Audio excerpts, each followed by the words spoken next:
and being that doormat mother and doormat wife, because that is why they learned to treat me that way. But that's all I apologize for. Everything else, as far as why I left and why I became the woman I am, I fucking own that, and I am proud of myself for that, and I will never apologize for that.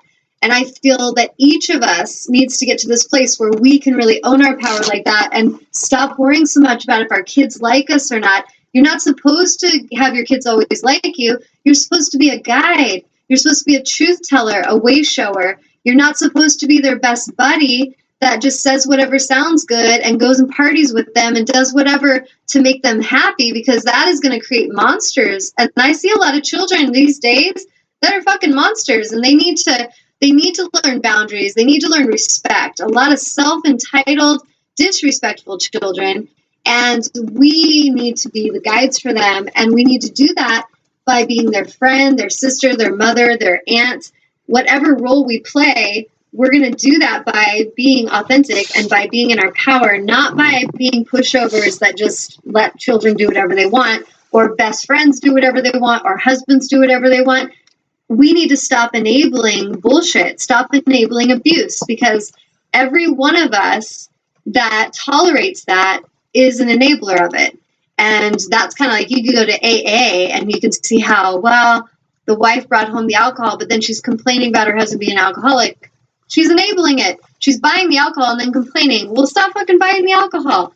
And so that's what we have to see with ourselves. If we're friends that let our friends abuse us, or our children, or anyone, we're enabling that abuse because we're tolerating it. And we are not supposed to tolerate it. You can say, thank you for the lessons. I'm bowing out now. Good luck to you on your healing path.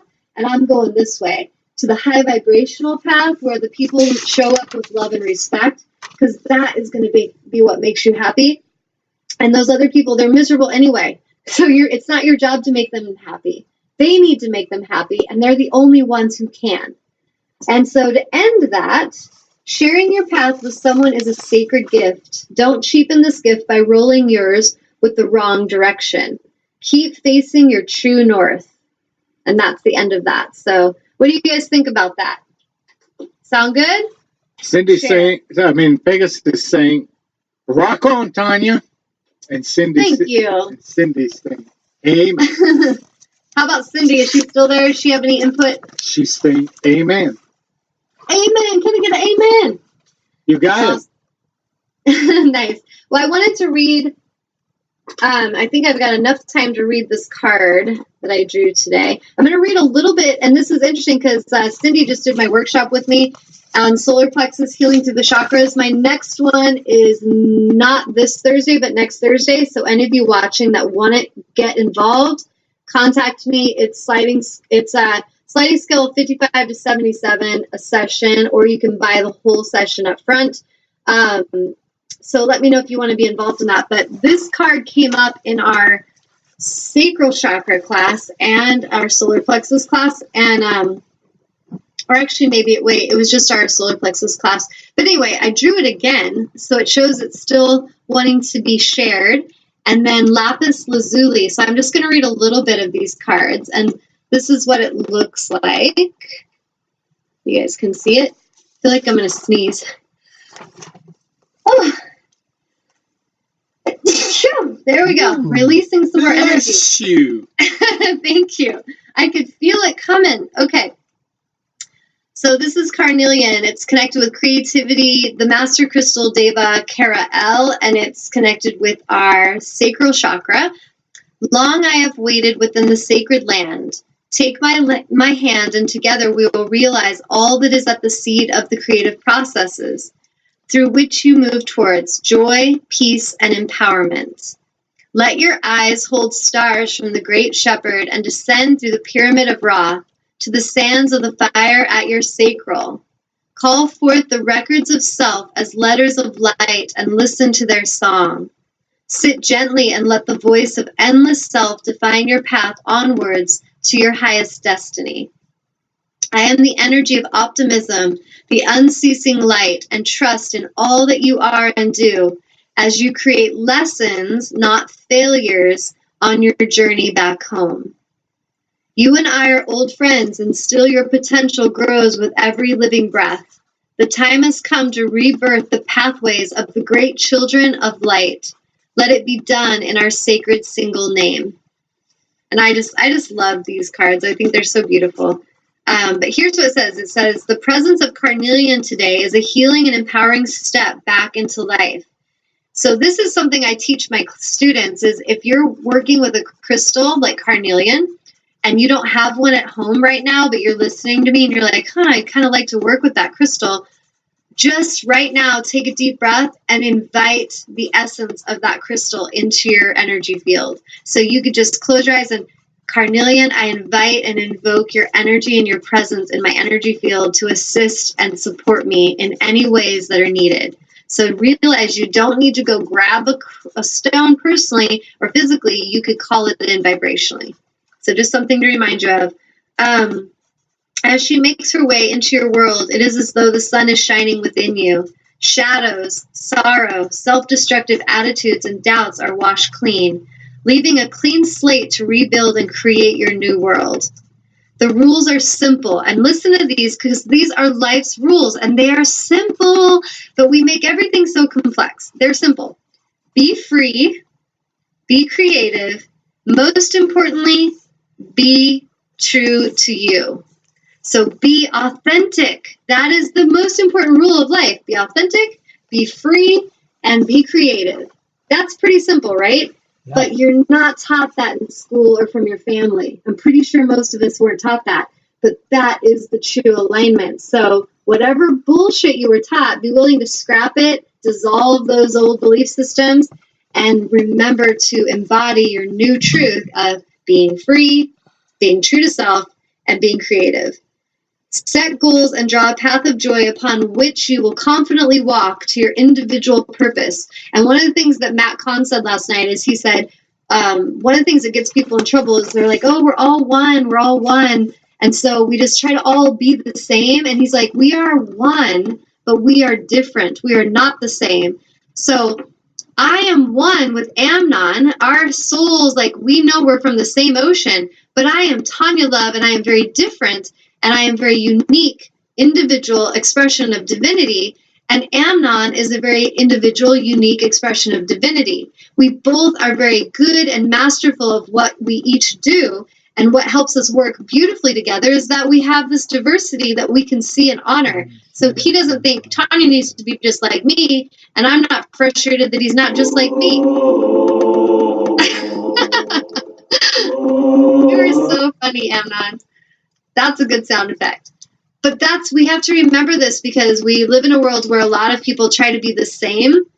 Like, I have had this in soul circles with a lot of women, wounded girls that need to heal things. And I can sense it because I'm damn skilled at this. This is my gift. I can sense the energy and vibration of those around me and where they are, what they're doing. And so what happens with some of them is they start to project this thing at me like, oh, I need to compete with her. I need to compare myself to her. Like, I need to be more like Tanya, and I'm not having the mystical experience she is. So now there starts to become this like competition and distraction. That is not necessary. I don't encourage it. I don't ask for it, but I also can't be in charge of what others create. So we need to each learn this. If you have, like, let's say you have a healer that you look up to and she's got a lot of mystical gifts, just enjoy that. Enjoy how she helps you and enjoy what your authenticity can share with her. Enjoy how you authentically can connect, how you authentically can contribute your gifts. So we need to remember that we're one, but we're not the same, and we're not meant to be the same. So I think that kind of disconnected with this part that I was just reading. Carnelian can and will, if you allow her, to guide you back to the creative individual fires that burn in your heart. So listening to the heart, what is this calling for? Because this is what we want to follow.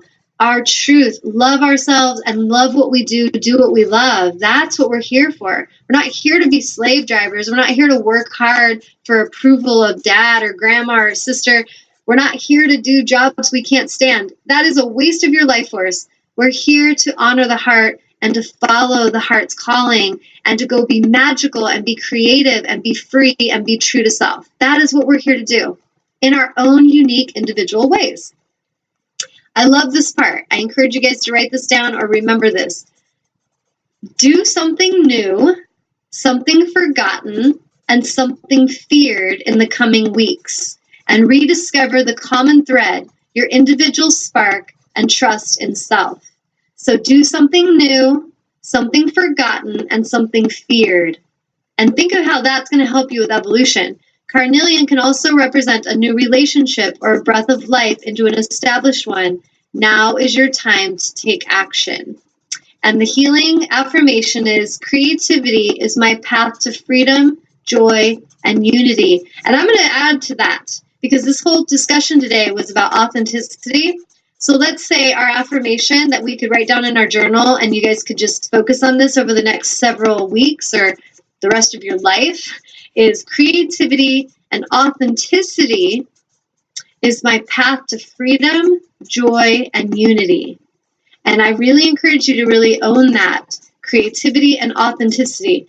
And that is your recipe for freedom and liberation, my friends. And you can all send me a check in the mail. I'm just kidding. So process that and really feel, how true that is, and go out and start being more authentic in your circles. Stop, as Matt Kahn said, he's like, stop wearing all these masks. In public, you have a mask that you have when you're at work, a mask with your friends, a mask with your children, a mask with your peers, a mask at church. I can honestly and authentically say that Tanya Love is 100% Tanya Love, no matter where she's freaking at, any time of the day. And anyone who knows me in different places is like, yep, that's her. Yep, that's the courtroom. That judge that was trying to tell me to shut up is like, yep, that's Tanya. She will not shut up. And she just really has an opinion. Like, everybody is going to know that, because I'm not going to be silenced, and I'm not going to change myself for pleasing people. And I will say that for about 35 years of my life, I did that. I totally lived like that. I was constantly trying to please others. I would hold back. I would change. Oh, what do I need to be over here so that they like me? And it was a miserable path. And those people, why did I even want them to like me? They were not nice people. It's kind of funny when you really think about it, how you put all this energy into getting really mean, bitchy people to like you. Why do we need them to like us? If they're mean, bitchy people, why do we even want them around us? So start to really rethink that recipe and start living authentically and be your 100% truth 24/7. Have one face that you show the world, and really authentically show up in every realm as that being. And no matter what you get, no matter who you're with, I promise you're going to be happy because you're being true to you. So on that note, is there any last comments coming in before I sign off? Cindy said that was great. Yay! Thank you, Cindy, my number one sweet soul sister. I'm going to give you guys a little nudge too. If any of you have been on the kind of the fence about working with me with soul coaching or with auric clearings or anything, the magical, mystical auric clearings and energy activations I help with, that will change your life. I can say that very confidently and boldly, but they will challenge you to change things that you need to change, and it will help you see the cellular patterns that need to be addressed. But it will save you time. It will help you with abundance. It will help you with your relationships. It will help you heal your body. So if you've been on the fence, I encourage you to seize the now and contact me, because I only offer these little deals a couple times a year. But around the holidays, I have buy one, get one half off on auric clearing sessions for remote clearings and in person. And they are just as powerful if you live in New Jersey as if you're in my healing room. I promise you. And Cindy's someone that's actually worked with me, and she's had these experiences remotely. And so it does not matter if I'm in your presence physically. If you feel like you need some deep healing and you just need some soul guidance, a soul spiritual counselor or guide, contact me, because this is a good time. So buy one, get one half if you prepay for 2 sessions. And then I also have soul coaching. If you go on my website, TanyaAngel555.com, the soul coaching, I am also giving deals. Like if you buy 3 sessions, you're going to get a complimentary session, stuff like that. So contact me if you're curious about all that. Go to the website, or you can go on Facebook under Tanya Love and friend me, and you can contact me. Just send me a private message and ask me questions.